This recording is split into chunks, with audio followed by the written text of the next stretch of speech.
3D プリンターでオルゴールは作れるのか。作りました。なるこれ。まあ。大体想像通りよ。曲なのかな何かわかんないね。事前にテストピース作って、串は作ったから、音は大体合ってると思うんだけどな。もっとゆっくり鳴らしてみたら確かに作りました。歯車の回転比率を変えてみたよ。一旦聞こう。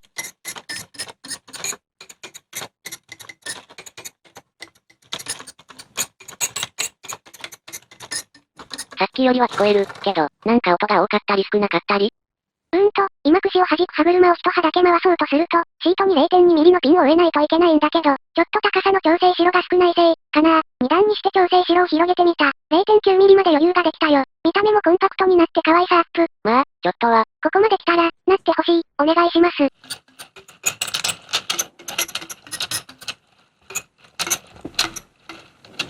さっきよりひどくなってない？なんでだよー。シートかな歯車のバックラッシュかなって細かいとこを何度も試作してったら墓場が大変なことに。今回もなかなかだね。で一個気づいたんだ。これ、串を最後まで弾けずに、串の弾力で歯車が戻されてるんじゃねって。それで挙動が不安定なんじゃねって。で、串の位置を2ミリ上げてみた。2ミリで変わるの？わかんないけど、回転の最初の方で串を弾けば、刃が抜け終わる頃にはちょっとマシになってるといいなっていう算段ですよ。そうなの？わかんないのでやってみるべし。